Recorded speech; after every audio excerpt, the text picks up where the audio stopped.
Just having lots of technical difficulties. My whole little live stream studio hasn't been the most reliable thing. Okay, let me start that over. So I've been trying to get back on for a minute. I got dropped out of my chat. I did want to come back and do like a part 2. So this will be a part 2 of what we were just doing with the looking at the pictures of the new Roland MK, the SP404 MK2 leak. So hopefully some of you guys will jump back in here, because I did want to bring up the spec sheet, you know, the details of it, but I got dropped out. My whole stream crashed, and for a second I thought I had got back in there, which I've never been able to do, resume a stream that crashed on me. I tried to do this all mobile, and I really like the setup, just how it is. It's just like, it's pretty budget friendly, it's pretty intuitive and easy to use. I've gone through some different iterations of my live streaming thing, and I've been trying to go over to a computer, hopefully that'd be more reliable. I even have like a, you know, I've got Wi-Fi connected rather than mobile, so I was hoping that is working out better, but still there's issues with the app itself, and it crashed. And now, so we're gonna do part 2 right here. Hopefully it won't crash again. I just told myself before I clicked on this app that this is the last time I'm going to try to open it up. So if it crashes again, that's it. I'll post the spec sheet on my community page, so if you guys haven't seen it, then you can take a look at it.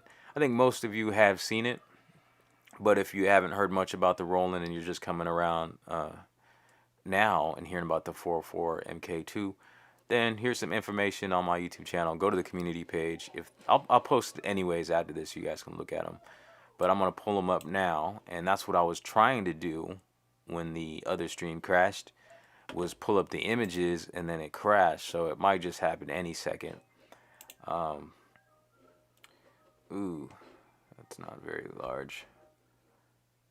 I can't really read this too well.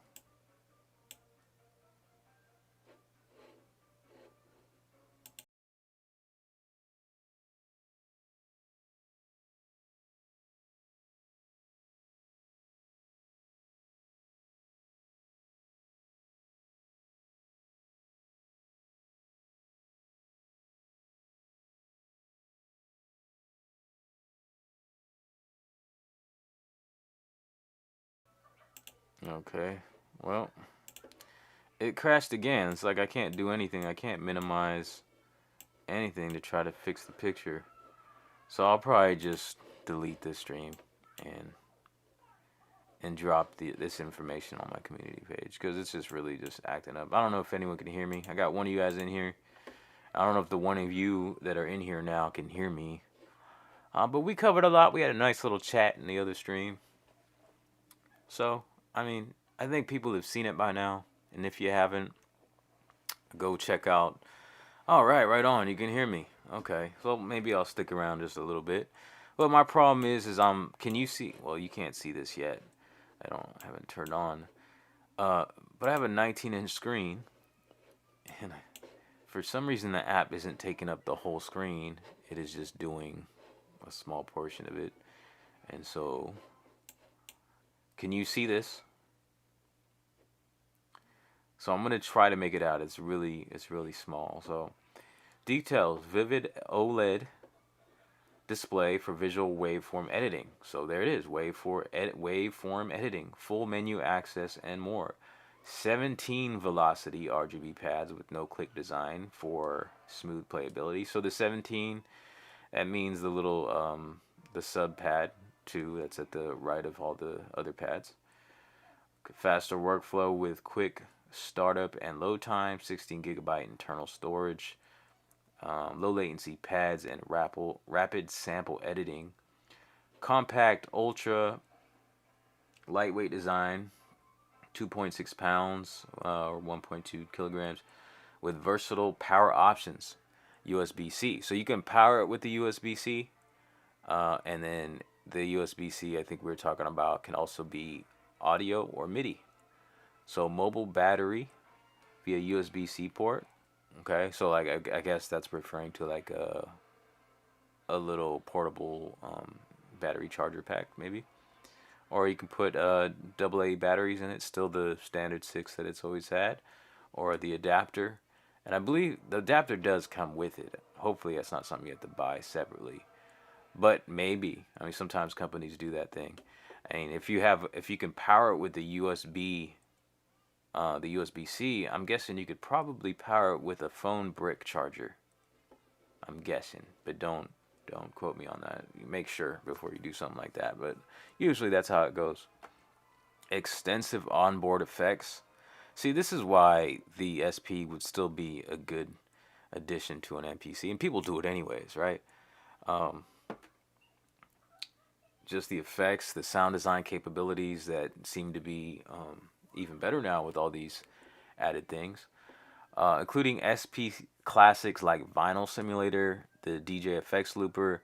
There's a new lo-fi, which is cool, and then a cassette simulator, interesting, and a resonator effects and dedicated vocoder, auto pitch and guitar amp simulator effects for the mic and guitar input. Oh, that's pretty cool.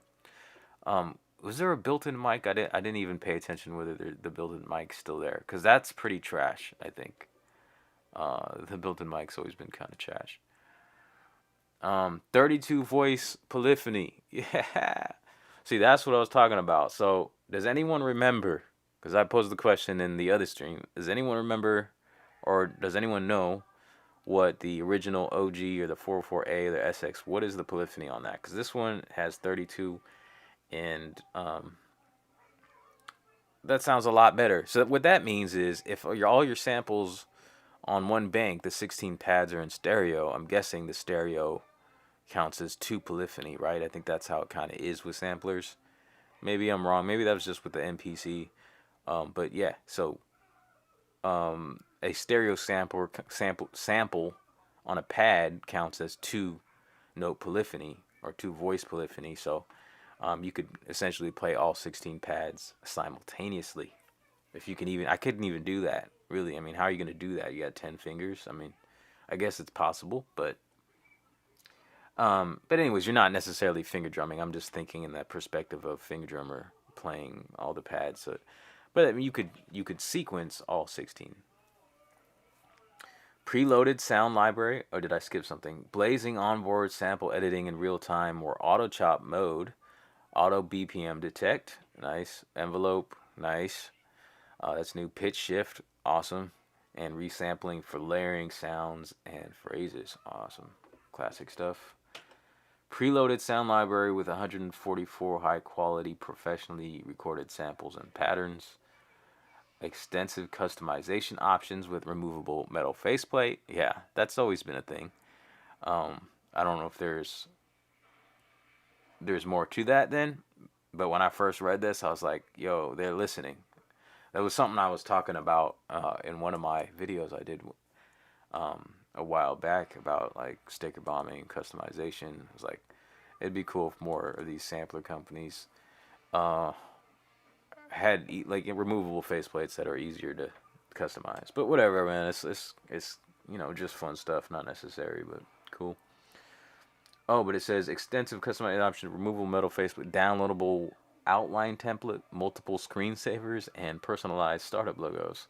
It's kind of like with the NPCs that they did. Like, I don't know if it was, it might have been JJOS, like the NPC 1000, 2500. You could put your own little startup logos. Upgraded I/O includes 1/4 inch line in and out, 1/4 inch mic guitar input, 1/4 inch and 1/8 inch headphone output. So cool. We got 2 1/8 inch TRS MIDI in and out. New resampling workflow for recording with various effects and detailed sound design. What up, Everett Vincent? Yes, I'm back. You can power with USB-C as long as it's a 1.5 amps, so 25 volts, and you'd want a 10 watt USB-C power supply. Yeah, I'm back. Not most of you aren't back though. There's only 4 of you in here. But yeah, we're gonna keep going. At least finish this. There's like one other page too. So if you guys want to keep chatting, just keep on chatting. We'll chat and just go over this stuff. Okay, new resampling workflow for re-recording with various effects for detailed sound design. So I'm guessing the bus effects is going into this. Audio capture and streaming supported with mobile devices. And audio capture and streaming supported with mobile devices and computers via USB-C. Huh. So this is what we're talking about, the audio over USB, right? So what does that mean? It means you can capture audio into it, or you can capture it into your computer. Will it be like a stereo track, or will you have like multiple? That'd be cool if you get like 16 different outputs. But hey, man, 2 is enough, because that would be cool. I could plug into like my phone and just and record videos without an extra interface, pretty much. Yeah, I could stream like this with it probably without an extra interface. That'd be cool. Okay, alright, did I already go over that? New resampling workflow for recording with various effects for detailed sound design. I like that sound of that. I did read that already though. Skip back sampling automatically capture up to 25 seconds of audio from your last performance. From your last performance. Is this kind of like... Yeah, Mel Selecta, cool. I'm glad you stumbled across my channel to hear about this, because I heard about it a couple days ago, briefly, saw no information, and then it, Facebook, someone had put a post, and then I had like an email from Reddit, suggesting it, and then from there was links to Electronauts. I don't even really visit Reddit or Electronauts, but for some reason, this found me. So, yeah, and I completely missed Blez Beats video. I don't know why I didn't get a notification. I definitely subscribed. But yeah, he had a video before I even posted the pictures on my community page, and just saw it this morning, and some of it briefly. And so now we're going over this, man. I'm going to post this stuff up on my community page as well, so you can read it for yourself. I don't know how clear it is on your screen. It's kind of grainy and small. Mine, I just got a small screen. But anyways, getting back to it. The skip back sampling thing. Skip back sampling. I don't know if that's like on the input, possibly 25 seconds. That's a lot of time. Or is it like have something to do with the sequencer? I remember when I was using Logic, I had something like this. I don't know if it's called capture record or what, but the MPC, like update 2.8, has something like that. I never use it because I just end up, playing my performance till I get it right. But it has something where you like hold shift and overdub, I think, in the grid view. Like if you were playing without actually sequencing and record, then you can bring up your performance. It memorizes, it knows it's there somehow, like your last thing that you did. So I don't know if this is what that's referring to. It almost sounds like it's more like on the input, like when you're sampling, because it does say sampling. Okay, anyways, bus effects for layering multiple effects with customizable routing for creating intricate sound textures. Yes, I like the sound of that. Adjustable quantization and shuffle percentage across multiple note resolutions to customize swing. Pretty cool. I usually don't use much of that.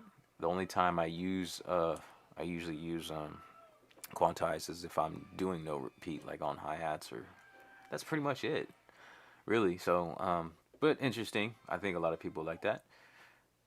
Pattern sequence with the ability to create full songs with BPM per bank, ideal for running backing tracks or programming performances. So you can do full songs with this. So I'm guessing that sounds like a whole new mode. I don't know. I didn't get into the original sequencer of the 404A that I had, or really am familiar with it too much. I just couldn't get a pattern to work for me with the sequencer. So I just resorted to the resampling method and just made beats like that. I hadn't spent too much time with the 404. I mostly ended up just using it to process drums and make them really knock, and then bring them back in the MPC. I did make a few beats. I made a few videos here on YouTube you can check out.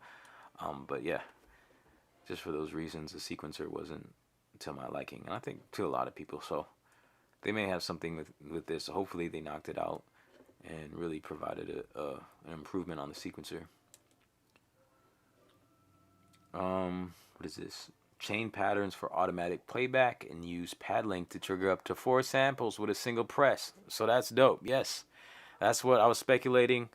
So in essence, it's kind of like having layers, like the MPC's 4 layers, but it's more like the simultaneous play that you have with the in the MPCs, where you can have one pad trigger up to, well, you can trigger up to 4 with the MPC, so you can have like 5 pads triggering at once. But this is really dope because I think this is exactly what I would be doing, is creating drums with this, with the isolator, and being able to do that, because what I was doing with the 404, I would just press, you know, multiple pads at the same time in order to create a new sample, and I would just hit resample and create a new drum. So I think this would be a fun way of doing some sound design on some drums and stuff. Yeah, pattern sequence. We already went over that. Chain patterns.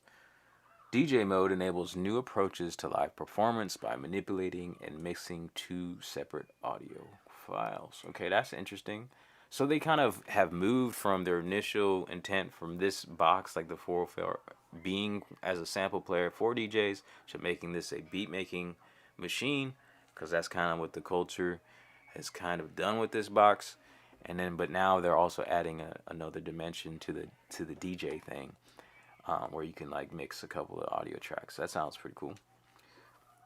I don't know if I'd use it. I'm not a DJ, so, but interesting. SP404 MK2 editor software for Mac and Windows provided direct sample access, detailed waveform editing and sample management, pad assignment and import of MIDI files, and legacy SP404SX, SP404A projects. Okay.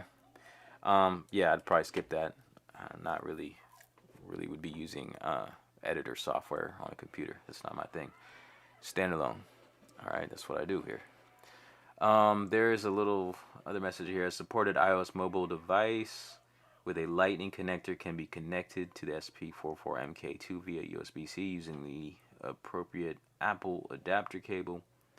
The SP404 MK2 must be powered with an optional PSD AC adapter included, or 6 AA batteries not included in this circumstance. So see the SP404 MK reference manual for more USB-C connection info. Okay. All right, so that's the details of that. I'm gonna jump into chat real quick before I try to remove this page and open up. I believe I have another one, just because you know this might crash when I do that. So if it does crash when I do that, then you guys, just to repeat myself, I'm gonna put these up on my community page. Everett Vincent, I'm a computer network guy, so forgive this. They need to build a box with multiple USB ports. You need to be able to configure the audio I/O and MIDI I/O for each connected device. Okay. Sounds interesting. I'm not sure I completely followed it. Like a router for audio and MIDI. Yeah, I mean, that sounds cool.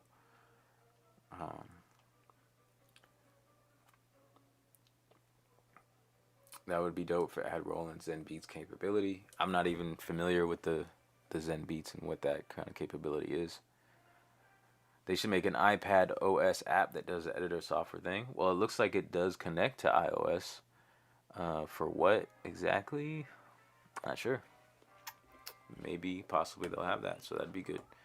Okay, guys, I'm gonna try to open up a different image, and hopefully it don't crash. Like I said, if it does, you'll see the info somewhere else. I mean, in my community page.